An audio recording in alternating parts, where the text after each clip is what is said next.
তুই আইসো, আমি তোমার অপেক্ষা বসে আছি, আমার খুব খিদে লাগছে। মাফ করে দিও তুমি আমায়। কি করবো বলো, তোমার সাথে দেখা করার জন্য যে আমার অনেক কষ্টে লুকায় লুকায় আসতে হয়। একটা বার যদিও জানতে পারে, আমার আর কোনোদিনও তোমার সাথে দেখা করতে দিবে না। আচ্ছা, তোমার অনেক ক্ষুধা লাগছে না?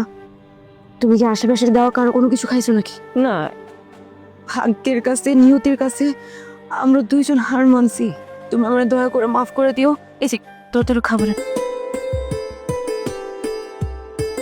ধরো। এটা কামুদে কামুদে কামুদে আস্তে আস্তে আস্তে আস্তে।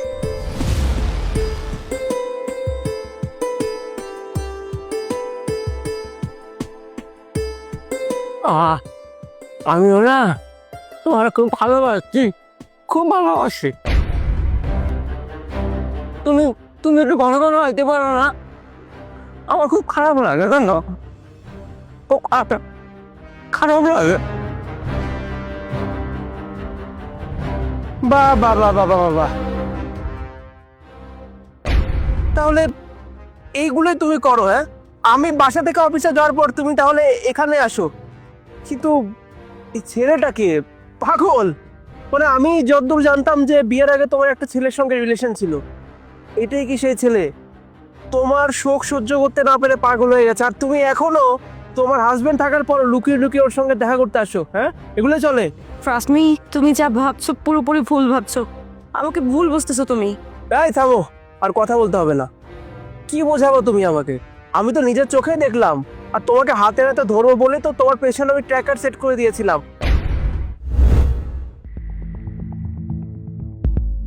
আয়াত, দাঁড়াও বাবা, কোথায় যাচ্ছ? তুমি ওদের একটা জিনিস ভুলে গেছো। কিছু না, তোমাকে আমার খুব জরুরি যেতে ইচ্ছে করছিল, তাই আর কি।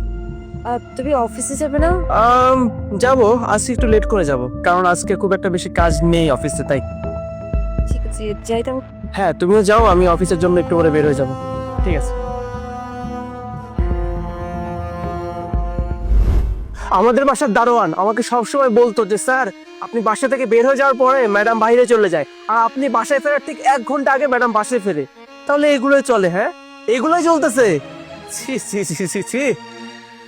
শেষ পর্যন্ত একজন পাগলের সঙ্গে তুমি দেখা করতে আসো, তাকে আবার খাবার খাওয়াও, সেটা আবার আমাকে না জানিয়ে। এখানে তোমার স্বার্থটা কি? ও তো পাগল, ওর তো কোনো সেন্সই নাই, তাহলে ওর সঙ্গে কেন মিশতে আসো প্রতিদিন? ওকে যদি তোমার এতই ভালো লাগে, এক কাজ করো, ওকে ট্রিটমেন্ট করাও, ওকে হুঁশে ফেরাও, তারপর ওর সঙ্গে বিয়ে করো। আমাকে তো তোমার লাইফে রাখার কোনো দরকার নাই। এভাবে তো তুমি আমাকে ঠকাতে পারো না, তাই না? থামো, অনেকক্ষণ উল্টাপাল্টা কথাবার্তা বলেছো। তুমি জানো এই পাগলটা কি? এই পাগলটা আমার কোনো এক্স বয়ফ্রেন্ড না। পাগলটা আমার আপন মায়ের পেটের ভাই। মানে কি? ও- ও তোমার ভাই? মানে তুমি তো কখনো আমাকে বলো নাই যে তোমার কোনো ভাই আছে। হ্যাঁ, আমার ভাই। তুমি হয়তো বা অনেক কিছু জানো না। একটা মানুষ সম্পর্কে না জেনে এইরকম ভাবে মন্তব্য করা একদম উচিত না। কি জানো তুমি আমার ব্যাপারে? খুবই সাধারণ ঘরের একটা মেয়ে ছিলাম আমি। বাবা মা কেউ নেই আমার। তুমি আমার ব্যাপারে সবকিছু জানো না, কারণ আমি কখনো তোমাকে জানানোর প্রয়োজন মনে করিনি। তুমি যদি জানতে যে আমার ভাই এইরকম রাস্তার পাগল, কোনোদিনও একসেপ্ট করতে আমাকে? আর তুমি যদি আমাকে একসেপ্ট না করতে, হয়তো বা এখন আমার ভাইয়ের মুখে যতটুকু খাবার তুলে দিতে পারছি, এতটুকু আমি পারতাম না। অনেকবার চেষ্টা করেছি আমার ভাইকে আশ্রয় কেন্দ্রে রাখার, কিন্তু সে কোনোভাবে সেখানে থাকে না। আমি খাইয়ে না দিলে সে একটা বেলা খায় না। তোমার ভয়ে লুকিয়ে লুকিয়ে তার সাথে আমি একটা বেলা দেখা করি। এই একটা বেলায় তাকে আমি খাওয়াতে পারি, আর বাকি বেলাগুলো সে না খেয়ে থাকে। সে শুধুমাত্র অপেক্ষা করে কখন আমি একবার আসবো, কখন তার মুখে খাবার তুলে দিব।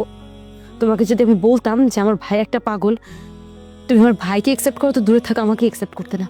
আর এই জন্য দিনের পর দিন আমি লুকিয়ে আসছি। কিন্তু তুমি যেহেতু আমার ভাইকে নিয়ে আমাকে নিয়ে মিথ্যা অ্যালিগেশন দিচ্ছ, আমার মনে হয় না যে আমাদের সম্পর্কটা রাখা উচিত। আমি জানি তুমি আমার ভাইকে কখনোই মেনে নিবে না, তাই যেখানে আমার ভাইয়ের কোনো সম্মান নাই, সেখানে আমারও থাকা উচিত না। সরি, আমি তোমাকে দিনের পর দিন ঠকিয়ে আসছি। আসলে আমি তো তোমাকে ঠকাইনি, আমি আমার নিজেকে ঠকাইছি। আমি আমার ভাইকে ঠকাইছি।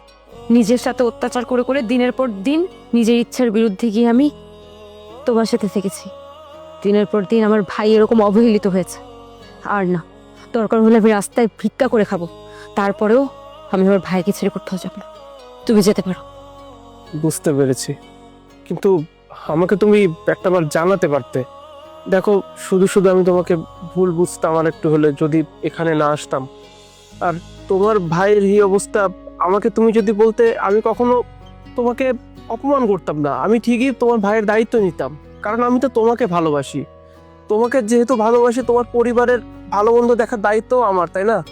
আর এমন একজন মানুষ, তার পাশে দাঁড়ানো তো সৌভাগ্যের ব্যাপার। তুমি একদম চিন্তা করো না ইয়ার। আজকে থেকে তোমার ভাইয়ের সমস্ত চিকিৎসার খরচ আমি বহন করব। আজকে থেকে তোমার ভাই তোর সঙ্গে থাকবে, মানে আমাদের বাড়িতে। চলো, ধরো এটা ধরো। ভাইয়া আসেন।